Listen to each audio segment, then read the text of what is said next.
can we speak enough engineering and problem-based to get people that are working on it? I think every one of us have had a company come in and pitch some idea that may be really cool tech, and you're like, that's not a problem I care about. Yeah. And so how do we do that? And that's our mission, to say, how do we go solve that piece? Yeah.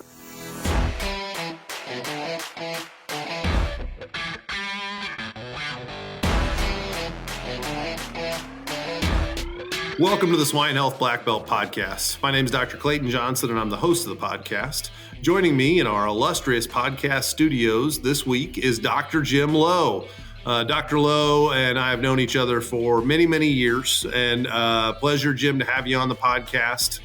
Jim has been a pig veterinarian, deeply involved in the pig industry for quite some time. He currently serves as the Associate Dean at the University of Illinois College of Veterinary Medicine. And Jim, why don't you start with a little bit of background on yourself for folks that don't know all your history, including current state there at the university? Yeah, thanks, Clayton, and thanks for the opportunity. I think I'm washed up pig veterinarian is probably the appropriate deal, right? So, yeah, but you married a good one, so you've always got good advice at home if you need it. And I fully realize you did ask for her today, and you sent the backup. So, I mean, you got what you got. So you got the worst half of that deal. But so as Clayton said, so I was in practice a long time, did a bunch of production stuff, and 10 years ago now came back to the university to teach and do research. And so we have an active research lab on swine disease ecology, really disease ecology, and that's turned into a little bit of cow here with HPAI, a lot of that around influenza. We do a little teaching, and we build an online master's program, and then have started this for veterinarians and non-veterinarians, been involved in the EVP program, which you're a graduate of here. And that's an extension of that, and now have branched out into this space of how do we apply technology to veterinary medicine. Curious to discover if you can manage your animal data and teams work with the touch of a finger? Some of the best and largest pig farm holdings worldwide use cloud farms to collect and analyze data like never before. How? With the most advanced mobile app to collect data accurately and super fast. For breeding, farrowing, weaning, and finishing. Also, this is the easiest way to assign tasks to your team and motivate to work more efficiently. You instantly understand what gets done on time and what doesn't. So yes, you can manage your animal data with the touch of a finger. Yep. And Jim, you guys are working on an exciting new project there at the U, looking at really working across disciplines, using all the smart people in the various different buildings there at the U of I to try and further veterinary medicine and really the knowledge that we apply. You want to talk to us a little bit about what is this hub that you guys are endeavoring to put together?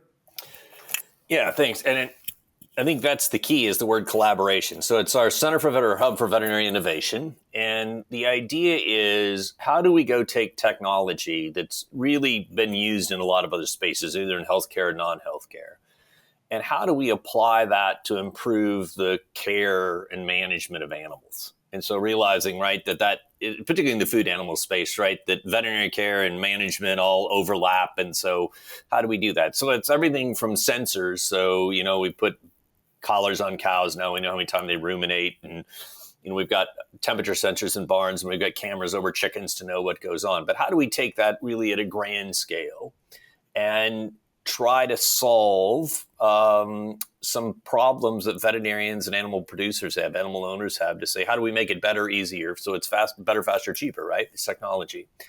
And so that's the goal. So we are, I'm really lucky. I work on a major research university campus that has top-ranked computer science program, top-ranked engineering college, super innovative business school that's really thought about how do we innovate the business model and how do we integrate students. And then we've got a brand new med school here on campus that is focused on engineering. And so there's a culture on campus to say, how do we do cross-disciplinary work, and how do we get people from a lot of different backgrounds to go work on problems. So vet schools at the south end of campus. Our vision is, right, how do we go take the problems that we have in animal health or in animal production and go get those problems in front of people that have solutions that we can figure out how to adapt and use. And that's the goal.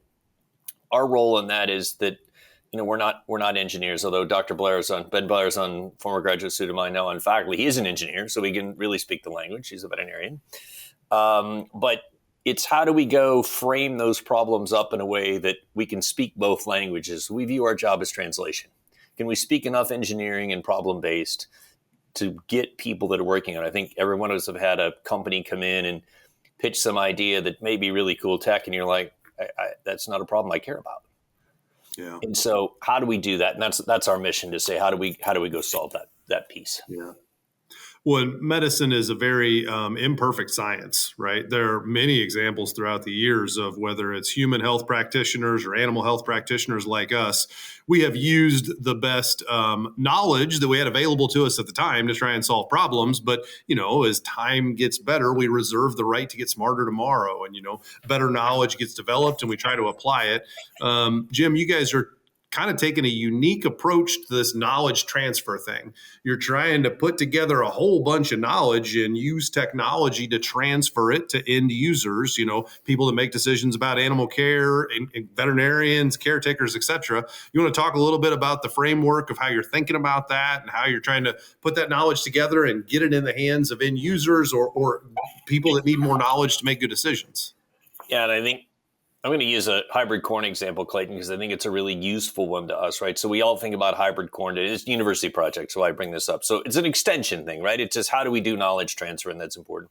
Hybrid corn is a perfect example. So hybrid corn is invented at the university, but hybrid corn doesn't work if we don't have a tractor, because that allowed us to scale. And if we didn't have the plow, we didn't need the tractor because we can't break the soil, right? So it's this technology stack that made hybrid corn useful. But hybrid corn, although it was invented at the university, didn't work until they partnered with industry to say, so Funk's hybrid, so Eugene Frunk in Bloomington, Illinois, Shirley, Illinois, south of Bloomington, was kind of one of those first collaborators to say, hey, this is a good technology, we should put that in place. And so that's the model for the hub, to say, how do we take all this innovation, smart things on campus, apply it to problems that matter to people, technology transfer. But then how do we rope that back into a spot where someone who is a user and an outside firm can adopt that and make it commercially viable? And that's where the partnership is unique, right? Geese College of Business, spends all day thinking about those things. Mm-hmm. Get Grange to the College of Engineering thinking about how do we do new technology. Geese is saying, how do we build a transfer? And so we brought those in as partners on this to say, how do we do that collectively together to bring that out? How do we replicate what we've already done once, which is hybrid seed corn, in a way that's useful to us in the animal business? You think, Jim, that that platform has value for decision making at the farm level, or there's another use case early on as you're building it? I think the first use case is going to be, I think there are two use cases, Clayton, and I don't know where it's going to come first. I think very senior management is going to have opportunity to do use case stuff because the technology may be focused and it may be a bit air. So I would put veterinarians in the senior management, right? Okay, I've got senior leaders making bigger decisions, not day-to-day decisions, right? Mm-hmm. I think that's going to be a use case. I think a more useful use case, although a much harder use case, is saying, how do I get information back and in the hands of the caregiver in a way that helps guide his decision? It's not replacing his decision making, but help him understand what's going on. And so we've got some real barriers to doing that. We don't have very good measurement tools, particularly after that pig is weaned. Our measurement's pretty weak. Mm-hmm. And so how do we get, yes, we kind of measure temperature, and yes, we kind of measure water flow maybe and some other things, but we aren't very precise about those. So do we need cameras to measure behavior? And there's some work going on. Ben's working, Blair's working on some of that stuff. And so how do you do cameras and they're good at the chickens on that. And then how do you integrate that together? But I think if we're really going to do this, it's handing information to a caregiver, because we're never going to really replace what's going on day to day in the barn. I mean, we still have to have somebody do that. Yeah. But how do I inform them in a way so they don't take 30 years? You and I both know Steve Quick, right? Mm-hmm. Steve's been doing it. So Steve's at the Mash House, for those of you that don't know Steve. Steve is a gifted production guy, but Steve has done it forever. Yeah. And so I got to have somebody who I make as gifted as Steve, but they don't have to have 30 years to get there. And so I think that's a really interesting use case of integrating this data to help drive decision-making. Yeah. Well, when we were at Mashoff's, right, they literally used the database that was Steve's head to build to try to build the pig flow software, right? To try and That's right. build the software that would flow pigs the way Steve Quick would in his head. And you're trying to build tools like that to help decision making in terms of animal care. And so where can you get the data that is the Steve's head version of animal health data, right? Does it exist in the pig world? Do we need to look at other species first? Yeah, and I think the pig world really suffers. So what you need is lots of information, and hopefully lots of information that's not hot garbage. So it's repeatable and doesn't have gaps. Yes, the measurement. So infra data is just measurement, right? So the measurement tool, I'm not trying to install windows with a yardstick without markings, right? I mean, sometimes we're not measuring things with a 3-foot long piece of wood that doesn't have markings on it and trying to make measurements less than 3 feet. Yep. And so, right, those things are really a challenge. And so there's some work to be done there. We're actually starting on a project because of that gap on the pig side, right? We know we've done enough diving in that. That was really Ben's PhD. We spent a lot of time diving there. The records aren't very good. Yep. They aren't consistent. And we just had a master's student finish up doing the same thing in dairy, and he was going to do data integration. And he came out and he said, we don't have two farms to measure anything the same. The systems don't talk together, and people only enter not all quite the data. Junk data in is going to be junk decisions out. And so we're taking a bit of a pivot on that. And so, I can sit in my office here and look out in our teaching hospitals across the street and across the sidewalk, actually. And there's boatloads of individual animal data there. Well, that's a lot of repetition, a lot of things. And there's a lot of things written in the literature. And so we're saying, how do we take that data? How do we take all the literature data, which we have access to the university, right? We've got access to those things. Sure. So how do we take that and put it together? And we're going to think about that for veterinary students. That's a low risk. Like, hey, if we get it wrong, there's an adult around, a faculty member around to straighten them out, right? So we can mess around and not get it wrong and not burden anybody. So we're saying, how do I let a veterinary student look at a case and give them the what's next? What's the next thing you do? What's the Socratic question to ask? Because I think that's a useful thing for a caregiver. Mm-hmm. Hey, this is going on. Don't go do this. What's the next thing you should think about? Mm-hmm. Go get this piece of information. And so we're saying, okay, let's try that with dogs and cats because we have a lot of them. We have a lot of students interested in it. And so we're doing that and saying we would build one that's different for a first year than a fourth year, right? So 4-year vet school. So a fourth year needs to be able to doing everything, and first years kind of know the anatomy. And so that's minor tweaking. But that being a test case model, that would say, how do we use information to guide decision-making? And not just guide decision-making, but make decision-making more effective over time. Mm-hmm. So they learn from the decision-making. And I think that's a useful thing for a caregiver. And that's an augmented piece. So we're down that path of trying that. We've got all these super smart computer science undergrads. I mean, to give you how smart they are, one dude had published 15 papers before he came into college. Wow. That's impressive. Yeah, they're super duper smart, right? And super motivated and inquisitive and all the things you want. And so they just jumped on. They said, that sounds super cool. How do we do it? And so that's where we're starting. And so it's, we're not there. I don't want anybody to think we're going to get there, but we think it's a really good test case for where we've got data that's rich and where we've got data that's maybe slightly less messy. Can we put that together and do something useful that guides decision making? If we can, then we got to prove a concept. And how do we go replicate that same kind of a model around the pig case? How do I give a caregiver better information? Salmonella presents significant challenges to pig health and performance and poses food safety risks to humans.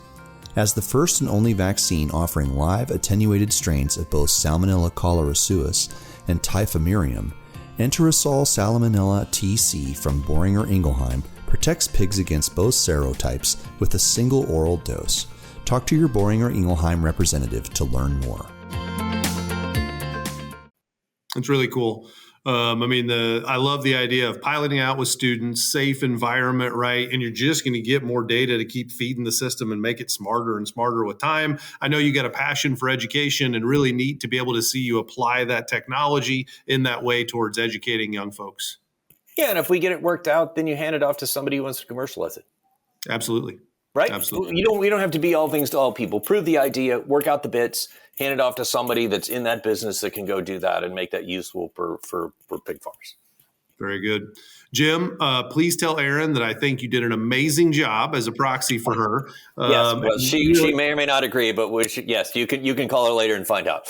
Yeah. In all honesty, Jim, appreciate you working on this project and appreciate you coming on the podcast to share it with our audience. Thanks for the time, Clayton. Yep. To our audience, thank you very much for being a part of this. If you haven't checked out the website, please go to swinehealthblackbelt.com and take a look at it. If you haven't subscribed to the podcast, please log on, subscribe, so that you not only get to check out the episode with the current version of Dr. Lowe we have on, but if we can get Erin on, you maybe even get to catch that one too. For Dr. Jim Lowe, I'm Dr. Clayton Johnson. Thanks for joining us and have a great rest of your day. Hey everybody, we're always searching for the latest and greatest research to share each week. If you have a swine health related research trial and would like to come on the show and talk about it, share it with us, please feel free to email the research to hello@wisenetics.com. That's HELLO@WISENETIX.com.